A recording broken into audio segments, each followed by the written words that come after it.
Good evening, everyone. This is a recap for the futures for Sunday night on 11/12. Stay tuned.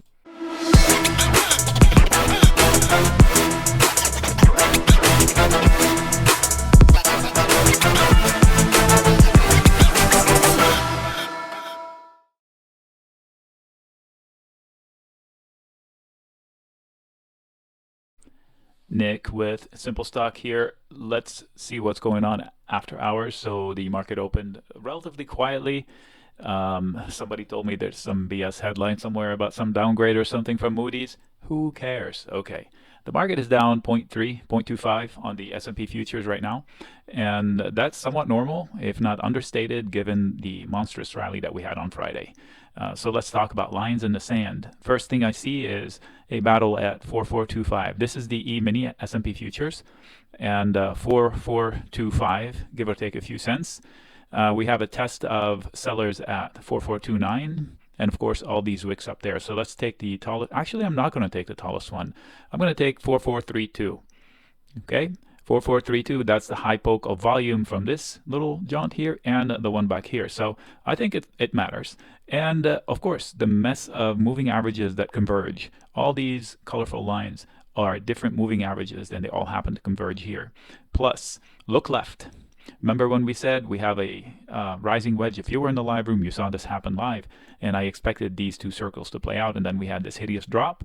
Well, we're back, and we beat it, and we have the opportunity, the bulls have the opportunity to hold, which means what? Which means I need this candle to hold. So let's take the, where would we take? I'm going to take this level in the middle of it, 4410, and it can extend to 4406. Hopefully you're writing these numbers down. If not, rewind the video and get them. A strong buyer lies somewhere between this and that. So I'm going to pick a number here for you. And these are not lottery picks. I'm looking left and finding the ones most relevant to my eye. 4399.75. So let's go. So not to say 4,400 because it is a round number. So it is 4,400 plus or minus $3. How about that?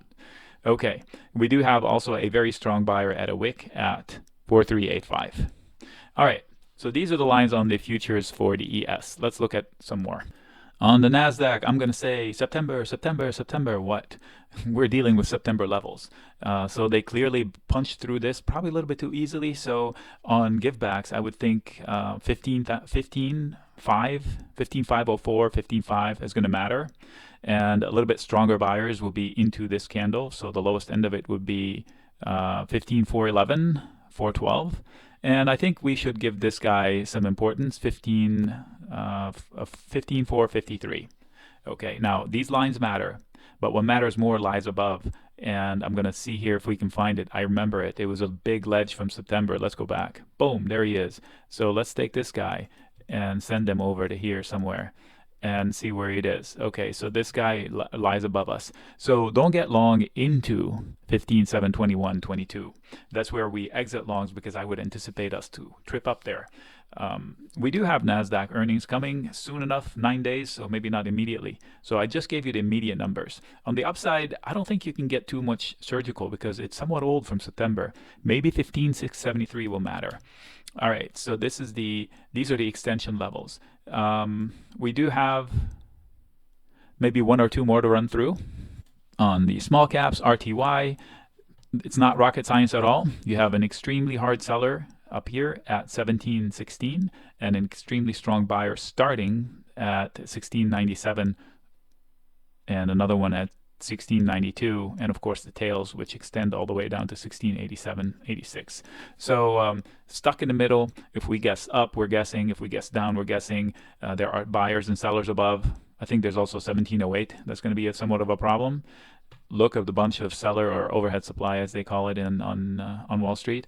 1722 is going to be a problem. So I think these guys need to crawl up and beat this to get some courage so they can punch through at least to come to here, and then that's another story. Switching off to crude. Let's go to crude right now. Not to be confused with Colgate, done that mistake before. Crude looks like it wants to recover higher lows. Huge seller up here. Here being 77.7, give or take 20 cents. And then we have another seller at 78. So it's not going to be easy. The volume profile tells you it might get easier above that. So maybe if they go above 78, 78 and a half, they have an easy slip up for $1 to 80 and a half. Maybe a headline, some skirmishes on the Middle East usually do it, but they're trying to stabilize. Higher low, trying to make a higher high. All right, let's see if they can do it. They have had a bad time of late, and if I remember the oil trade, they have necklines above that they need to deal with. For example, this one, if by some miracle gets to 83 and a half, huge selling zone, I think. 82 and a half to 83 and a half is going to be a problem up there. Let's take a look at gold, GC. In the seller's hand, you can see how they're selling every rally into moving averages. So consider that there's a ruler above you, and you're going to get out as they approach the ruler. That's a comment I personally made, even though the person covering the futures before me, Cypher, was saying otherwise. I do see upside in gold, maybe, but I thought it needed a dip first, and I expressed that opinion, and it looks like it's playing out. Needless to say, they are selling rallies. That's a rally that they sold, rally sold. If they muster up a rally, I think they'll be selling pressure into 1556. I would not stay long past it. Well, I would reevaluate. Depends on why I entered. Rally sold. So it's been in the hands of the sellers. We could come up with a measured move, but I think it'll be sloppy. There are buyers spread from 1932 to 1923.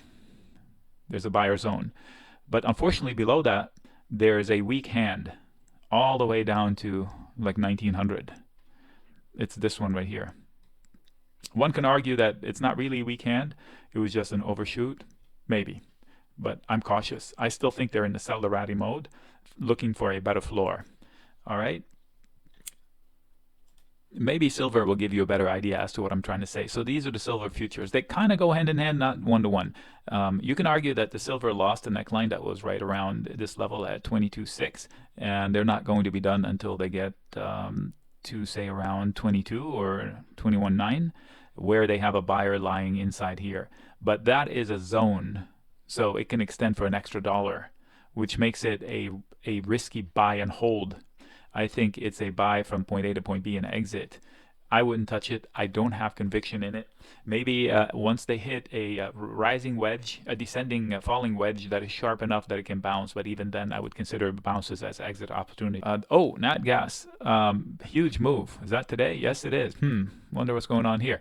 But that is the kind of ticker that it is. If I zoom out on a daily chart, you can see that it's making a comeback, higher lows, higher high, for quite a bit of time. That is progress, folks. But now it has to meet.